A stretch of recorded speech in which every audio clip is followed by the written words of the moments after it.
Les vraies questions. Ça a été une semaine plutôt tranquille la semaine dernière du point de vue de la politique québécoise. Il y avait, le Parti libéral qui cherchait un chef. Eux, de force, ils sont revenus dans l'action. Mais pour plusieurs autres partis, c'était Éric Duhaime aussi qui annonçait un candidat.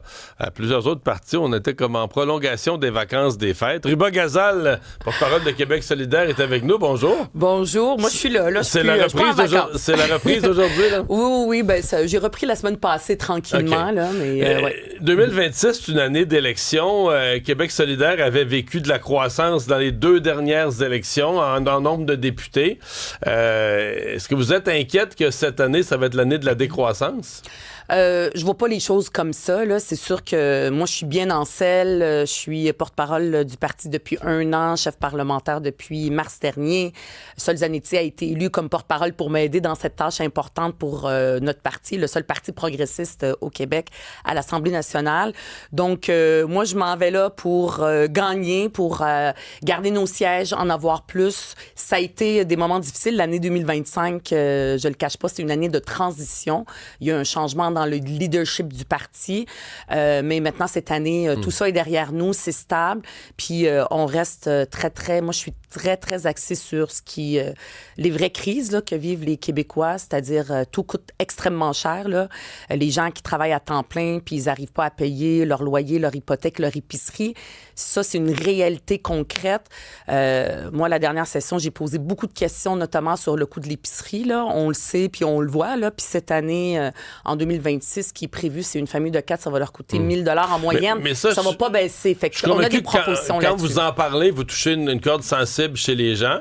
Maintenant, est-ce qu'ils vous voient comme ayant des solutions pour que ça se produise plus là, à l'échelle? En fait, même, est-ce que quelques partis que ce soit, au Québec seulement, pourraient agir pour changer les coûts de l'épicerie quand les supermarchés fonctionnent sur une base pan-canadienne? Oui. Bien, c'est sûr qu'il n'y a rien de simple, mais des propositions, nous, on en fait beaucoup. C'est sûr que, comme je vous dis, notre défi a été peut-être qu'elles étaient moins entendues. Là, cette année, on est stable dans notre parti. Il y a un leadership qui est présent. Moi, je suis là. Et tout le Parti de Québec solidaire est derrière moi pour cette année électorale très importante pour amener des solutions puis des enjeux où on est les seuls, M. Dumont, à en parler. Moi, j'ai été la seule à poser des questions aux presses sur le coût de l'épicerie, sur le logement. Il n'y a personne d'autre là, qui amène des propositions pour contrôler les loyers. Puis, il n'y a pas de fatalité, parce que souvent, ce qu'on nous dit, c'est comme ça, qu'est-ce que vous voulez, le marché, il y a l'offre et la demande sur le marché du logement. Donc, ça coûte beaucoup plus cher de se loger. C'est quoi? Ça a augmenté de 50 % le coût du loyer depuis les 4 dernières années. Une maison en moyenne au Québec depuis 2020, ça a augmenté de 40 %. Les jeunes, là, aujourd'hui, là, c'est fini là, de vouloir devenir propriétaire rapidement, même s'ils travaillent puis ils ont des bons emplois. Moi, mon bureau est plein de personnes qui sont pas propriétaires, qui sont locataires, ou leurs propriétaires, c'est pas des petits propriétaires comme mon père là, qui a 3 locataires. C'est des gros là, propriétaires qui ont 100, des fois des milliers de portes, qui traitent le monde comme du n'importe quoi en leur disant tu iras au tribunal si tu as l'énergie, mais moi puis ces gens-là respectent pas la loi ou presque. C'est extrêmement difficile pour des gens qui travaillent, ils en arrachent. Donc on a des propositions, puis il n'y a pas de fatalité.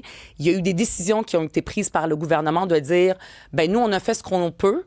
Maintenant, il n'y a plus d'argent dans le portefeuille. Il n'y a plus d'argent dans l'État québécois. On a un déficit. C'est le déficit à cause de mauvais investissements, de mauvaises décisions comme Northvolt, puis des scandales comme SACLIC, les gens les connaissent.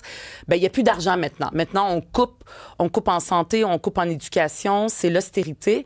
Puis c'est pas normal que les gens payent 2 fois. Hein? Ils payent avec leurs impôts, puis après ça, ils sont obligés de sortir leur carte de crédit s'ils vont avoir une chirurgie au genou ou si, par exemple, ils veulent avoir une bonne éducation de qualité pour leurs enfants parce qu'on coupe partout des économies de bout de chandelle. C'est pas normal que les gens vivent ça. Puis moi, je suis très présente sur ces enjeux-là.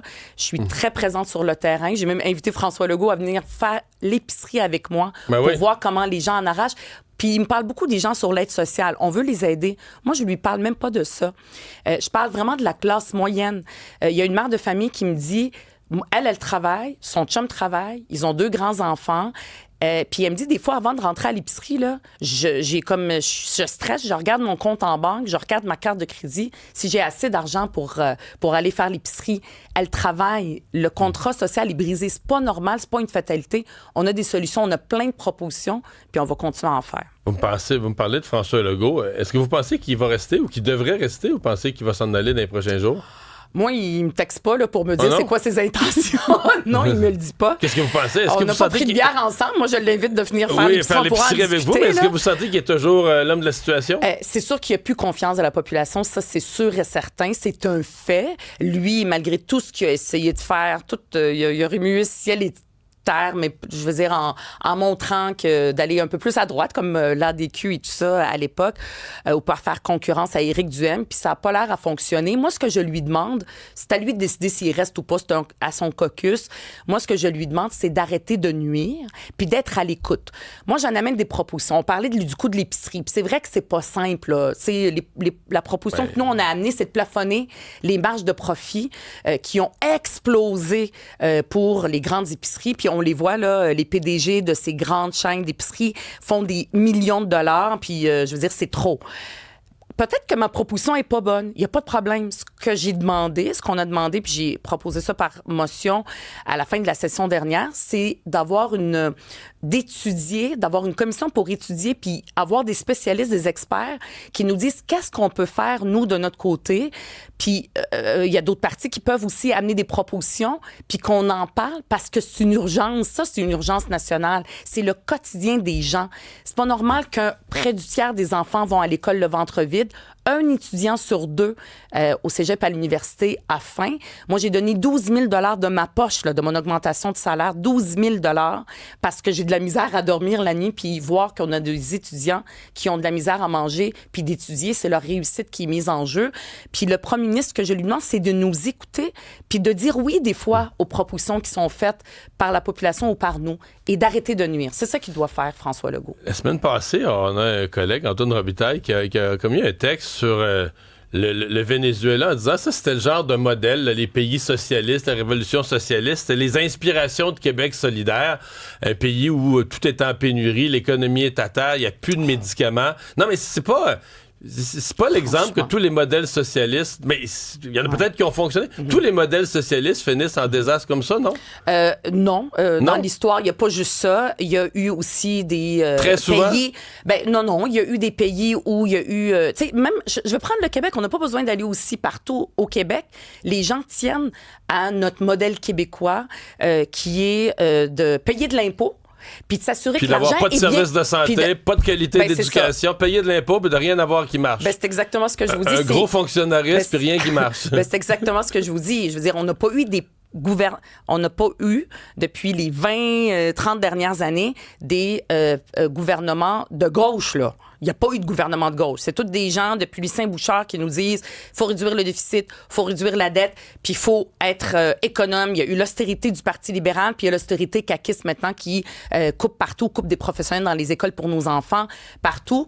Et ils gaspillent l'argent parce qu'ils déroulent le tapis rouge pour des grosses multinationales étrangères en leur disant venez chez nous, venez faire percoler votre richesse pour que par magie ça rentre dans les poches des Québécois. Je reviens au Venezuela. Quand il y a eu la révolution d'Hugo Chavez, là, Québec solidaire, là, c'était extraordinaire. Le Venezuela, c'est une dictature. Maduro, on n'a aucune sympathie pour les dictateurs. Nous, on croit à la démocratie. Et d'ailleurs, on dénonce beaucoup aussi la dérive, là, je ne veux pas faire de mauvais parallèle, mais la dérive autoritaire du gouvernement de la CAQ avec des projets de loi, par exemple la Constitution du Québec, qui vient remettre en question l'État de droit. Ça, c'est pas Québec solidaire qui le dit, c'est le barreau du Québec qui sont neutres et indépendants. Donc, il faut faire... On est contre ça, on n'a aucune empathie pour ça, mais en même temps, on veut pas qu'un gouvernement étranger comme Donald Trump, sans aucun mandat de l'ONU, aille dans un autre parti puis le diriger. Ça, je veux dire, on revient à un autre ordre mondial avant la Deuxième Guerre mondiale. Mais pour revenir pour la gauche, on regarde par exemple l'exemple de certains pays où il y a des gouvernements plus de gauche, parce que la gauche peut gagner aussi à travers le monde. Moi, ma source d'inspiration, c'est beaucoup le maire de New York, M. Mamdani. Sur le logement, il a déjà fait un compromis. M. même En un d'année. mois, il a déjà lâché. Là. Lui, il s'inspire en même temps des CPE du Québec qui, malheureusement, ne sont plus ce qu'ils étaient. Donc, des mesures sociales. Oui, il faut payer de l'impôt. Les Québécois veulent payer de l'impôt à condition que leur argent soit bien géré. Et en ce moment, depuis les 20 dernières années, c'est pas Québec solidaire qui a été au pouvoir. Et nous, on a des propositions. Je demande à François Legault d'écouter nos propositions puis d'être présent sur les vraies crises et non pas des crises imaginaires qu'il invente, puis d'être à l'écoute de la population. On va surveiller cette année 2026. Ruba Gazal, merci d'être passé nous voir ce matin. Merci beaucoup. Bonne année.